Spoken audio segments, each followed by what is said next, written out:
Assalamualaikum warahmatullahi wabarakatuh. Saya Sukma Darmawan Putri dari Prodi Akuntansi Universitas Dian Nusantara. Di sini saya akan mempresentasikan sebuah materi, yaitu penentuan harga dan pengendalian biaya. Yang pertama ada penentuan harga.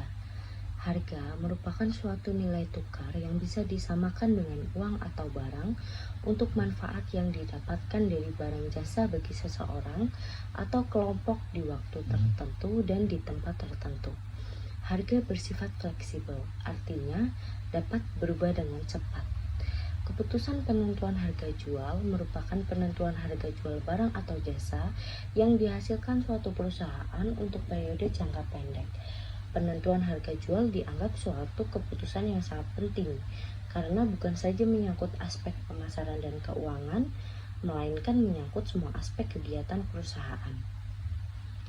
Adapun faktor yang mempengaruhi penetapan harga, yang pertama ada faktor internal, di dalamnya ada biaya. Biaya adalah faktor utama dalam menentukan harga minimum yang harus ditetapkan oleh perusahaan agar tidak mengalami kerugian. Yang kedua ada faktor eksternal, di dalamnya ada sifat pasar dan permintaan. Jadi setiap perusahaan perlu memahami sifat pasar dan permintaan yang dihadapinya. Apakah pasar termasuk pasar persaingan sempurna, persaingan monopolistik, oligopoli, atau monopoli. Untuk yang selanjutnya ada metode penentuan harga jual. Dalam penentuan harga jual itu terdapat dua metode, yaitu yang pertama value based pricing. Untuk menetapkan harga jual, metode ini menggunakan satu persepsi nilai dari pembeli, bukan dari biaya penjualan. Awalnya harus melihat kesediaan konsumen dalam membeli atau membayar suatu produk atau jasa yang ditawarkan. Lalu setelah itu baru melihat biaya produksi untuk mengetahui apakah biaya yang ditetapkan itu menguntungkan. Yang kedua adalah cost based pricing. Dalam cost based pricing ini dibagi menjadi dua metode lagi, yaitu yang pertama ada break even analysis and target profit pricing, yang merupakan metode dengan menghitung titik impas atau break even atau membuat target laba tertentu di atasnya. Yang kedua adalah cost plus pricing, yang merupakan sebuah metode penetapan harga di mana harga jual yang ditargetkan merupakan penjumlahan dari markup dan cost. Adapun pengendalian biaya. Pengendalian biaya atau cost controlling adalah suatu penentuan anggaran yang ditetapkan oleh manajemen perusahaan untuk mengetahui pengelolaan biaya operasional. Pengendalian biaya dimaksudkan agar tujuan yang telah ditetapkan perusahaan dapat dicapai dengan biaya seminimal mungkin. Dalam pengendalian biaya harus diperhatikan beberapa masalah pokok, yaitu 1. Menetapkan tanggung jawab pengendalian biaya. Yang kedua, membatasi usaha-usaha pengendalian perorangan pada biaya-biaya yang dapat dikendalikan.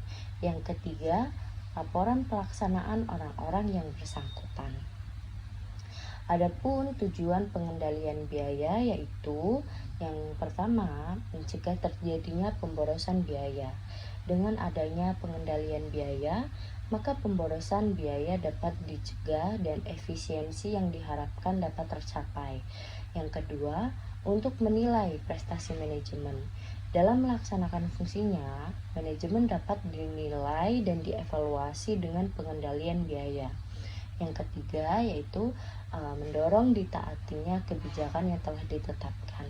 Dengan adanya pengendalian terhadap biaya, diharapkan dapat mendorong ditaatinya kebijakan yang telah ditetapkan oleh perusahaan. Yang keempat adalah mengarahkan semua elemen yang terkait dalam kegiatan produksi.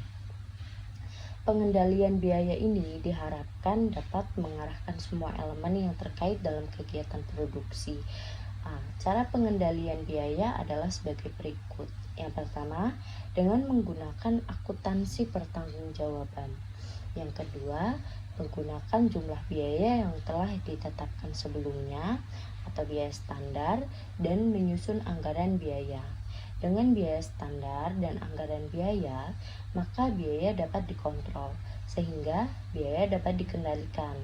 Kesimpulannya, pengendalian biaya merupakan salah satu strategi yang dilakukan oleh perusahaan dalam usaha meningkatkan efisiensi.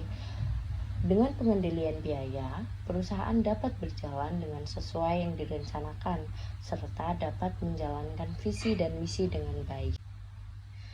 Sekian presentasi dari saya ucapkan terima kasih banyak. Wassalamualaikum warahmatullahi wabarakatuh.